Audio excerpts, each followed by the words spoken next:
What's up, Sooner Nation? Welcome back to the Sooner Surge. Make sure you have subscribed to this channel as we are literally 2 weeks away from opening game September 2nd. We got a lot of content coming your way. Make sure you're a part of this the next 2 weeks. Subscribe, turn on your notifications, like, and comment. Today, we're just going to do a fall camp recap as fall camp is pretty much in the books. Got a scrimmage left, and then you have classes beginning at the University of Oklahoma, where Hunter currently is right now, ready to rock and roll on Monday. But guys, let's start talking about some recap of camp. And really, two things we're going to do here today is go around and talk about one positive coming out of camp and maybe one question mark going into the September 2nd opening game. So we'll start with the positive, guys. What's your one positive, one takeaway coming out of camp? I'll start. I mean, to me, the positive is hearing a lot of talk about Peyton Bowen and just the fact that, guys, this is five-star defensive player football right here. This is what you get when you get some of these five stars, and the way he's being talked about is basically wherever they put him.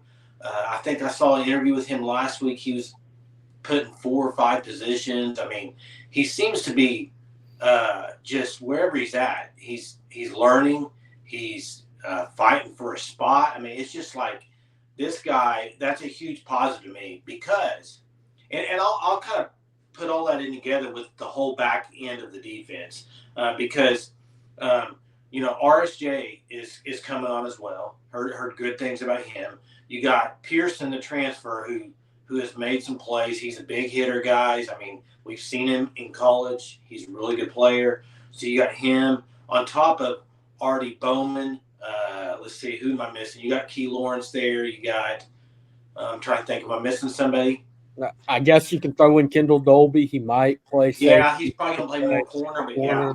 I just think the whole back end of that part of the defense, especially at safety, I think they're really deep compared to what they were last year. I mean, we saw it last year when Billy Bowman went down, guys. It was kind of like OU was kind of in trouble. I mean, they really defensively went real south. And so I think that part of the defense is going to be really strong and deep. And so I'm very encouraged by that because, honestly, my honest opinion when Peyton Bowen came in I knew he's a stud in high school, but I was wondering, Venables' defense isn't the easiest to learn, okay? And it seems like he's just a super smart. He's a football player that's heady and super uber talented. So just excited about that whole room. Yeah, and whenever you watch Peyton Bowen play, the thing that stands out above all on his high school film is his IQ for what's going on around him on the field. He's able to really float into his spots on the field naturally. He's very, very good at attacking the ball in the air. That's the thing that stands out about him as a safety, as we've seen it over the last few years where Oklahoma's had so many opportunities, especially at safety, to get these interceptions, and their players proceed to drop the ball, which a lot of times can be a momentum killer. And Jay, I think you pointed out a great point that Peyton Bowen's a true freshman, but he's learned by Venables' defense, it seems like, at an extremely quick rate. And I think that's going to help him in the long run with him being able to get on the field a lot this year and contribute. And most likely going into your first year in the SEC, you already have somewhat of an experienced and extremely talented guy in Peyton Bowen. Yeah, for my big positive coming out of fall camp, I'm going to kind of another 5-star freshman is involved in this. The defensive end room is in a much better spot than it has been in a very long time. We did the 2 deep video last weekend, and I mean, Ethan Downs is getting put on a watch list every time there's a watch list made for defensive linemen. And I mean, I was one of them. I said he might not get the start depending on what personnel packaging they're going to go with and what they're rolling out in that first unit, because R. Mason Thomas has had a really good spring. Rondell Bothroyd, he came here to be the guy. He was at Wake Forest. PFF ranks him as one of the best defensive ends in the country returning. And then PJ Adebawore is another one. He's a 5-star true freshman. that is going to see the field at times, probably in third and long, stuff like that, or rush downs. Maybe they're going to have a package for BJ on the field. So, again, competitive depth at defensive end room is really a massive positive. I think it's going to take this defense really to the next level. There's going to be a lot more pressure way more often than it was over the past few years, as guys are going to be fresh, and that never really happened last year.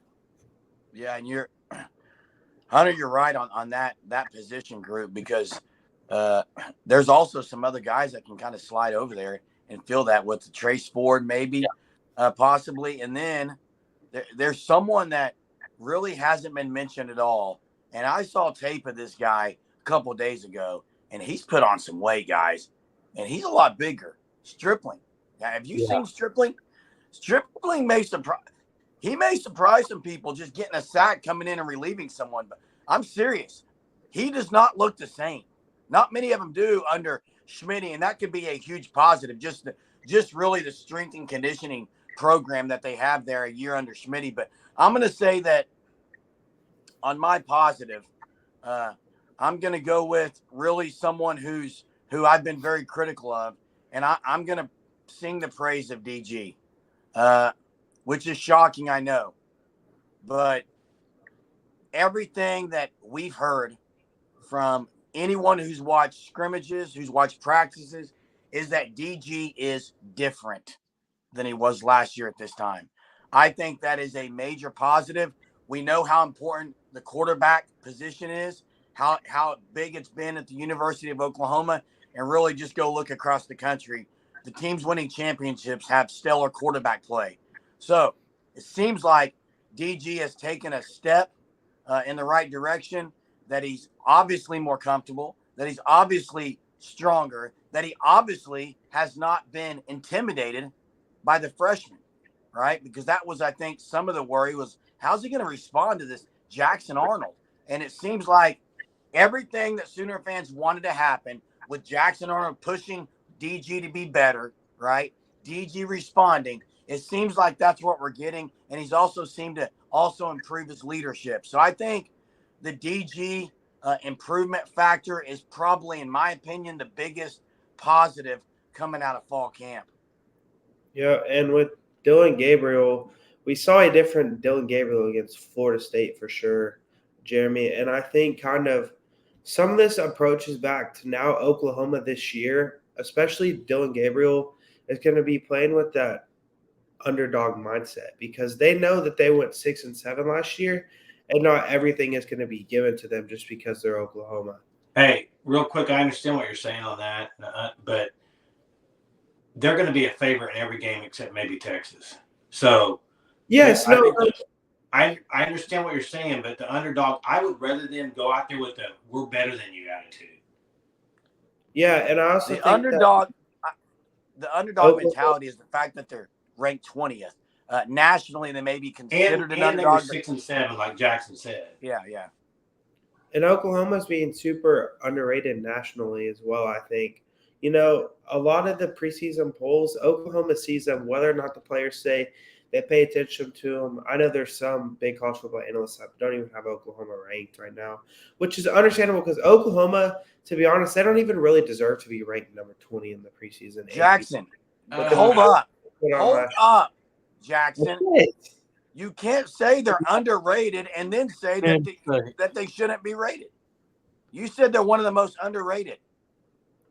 No. Okay. Right? Yes, they're being underrated nationally by all these college football analysts. But going into week one, they don't deserve to be a ranked team due to the performance they put on last year. So they're not being underrated. They're actually being overrated if they're ranked. But anyway, Jackson, what's your positive coming out of camp? Comfortability for the defense as a whole and the offense. I'll just go with the comfortability as a whole, because last year we saw a lot of coverage busts. We saw a lot of just guys that were overthinking plays, too worried about what was going on around them instead of their job. And I don't really think we'll see that much this year. And I truly think that just we're going to see a defense that's going to perform much better as a whole unit, and every single player will perform better individually due to the offseason development they receive. I think this will be an Oklahoma defense we'll be talking about at the end of the year that's top 40, top 30 nationally. Whether they're underrated or overrated, here's the main thing. They're very similarly rated to what they were in 2000 in Bob Stoops' second year. And that seems to be a good place to be as Sooner fans. Now, let's transition a little bit to the biggest question mark heading into the September 2nd matchup with Arkansas State. With 2 weeks before that game, what would you guys consider the number one question mark Sooner fans should have? I mean, I guess I'll start. I think the biggest question to me, and I know this is kind of like probably a weak answer, but guys, I don't know. I'm just not real comfortable if a game were to come down to a special teams play. Just because, guys, I mean, other than Schmidt, I mean, we've never seen any of them do anything on the field at game day. So I think Turk was taken for granted by a lot of people because he was just automatic, okay? I mean, that guy, you need a 50-something yard punt, he was going to get it for you. Flip the field. And then, so I think probably, and I know some people may call me out for a weak answer there because they should say something about a game shouldn't come down to the field goal. I get it. You're going to have games to get ready for that. But still, that's a big question mark for me this year. You just haven't heard a lot of talk about it. And I just don't think they've made a decision yet on their kicking unit. Yeah, I'm going to go. We had Chris Plank on the other day, and it's kind of what he said. Cornerback 2, the other starter alongside Woody Washington. You haven't heard much about Gentry Williams, which, again, we've talked about it over the last few days. That might not be a bad thing. Sometimes when you hear nothing about a player, that means they're just working silently and they're doing their job, and that's all there is to it. But we've heard a lot about the true freshmen, so that's interesting on, is it going to be a true freshman starting in Josiah Wagner or Makari Vickers alongside Woody? Woody's the cornerback 1. He's the vet in the defensive back room. So he has that spot. It's just about a matter of getting someone to line up next on the opposite side of him. So that's interesting because even with Gentry, he hasn't started a game. He played a little bit last year, but not much. So it's, again, they could all be just fine on whoever they roll out there. They could be very successful this year. It's just that's the one position that is really kind of, regardless of who you throw out there, there's not a lot of experience. Yeah, and what about I'll you, go Jackson? here. Well, it's Jeremy's turn. I was going to say, I'm going to surprise you guys. This is going to be a shocker, I think. And it's very clear special teams is an area of concern. Okay. It's very clear second string offensive line is very much a concern. Yeah. Okay. But I'm not choosing either of those. Choosing running backs. Choosing an area that has not really been talked about a lot. And here's what I mean by this. I am concerned about ball security. Okay? You talk about taking Turk for granted. Kennedy Brooks and Eric Gray and the ball security that they had was very high. Okay? They did not turn the ball over. I'm going to say it. I worry a little bit about Barnes with ball security. And don't throw your hands up. I'm talking about he doesn't seem as sure-handed as those two guys were, and we just haven't seen much of Salcha. Right? We've seen one game of him. We don't know ball security. That's not something you learn from one game. And even Barnes last year, yeah, he was pretty secure, but he wasn't getting hammered game after game, guys. I think that's my area of concern because there's one way to lose games really quickly, and it's turnovers. And Yeah, I Sonic had that don't fumble. know. Do you guys know off the top of your head if Javonte Barnes fumbled in the game last year? I thought he might have fumbled in TCU, but I could be wrong. I know he had one fumble. Well, because All I remember is Sawchuck against FSU. Yeah. But I mean, Eric Gray had fumble problems. Not running really; it was more punt returns. To remember Bedlam that year at the goal line. Yep. And I'll go with my question mark. As you know, I think it's really between two for me, but I'm going to have to go with the interior defensive line. And it's not because I don't think there's guys there. Trust me, I think they're extremely talented and extremely deep there.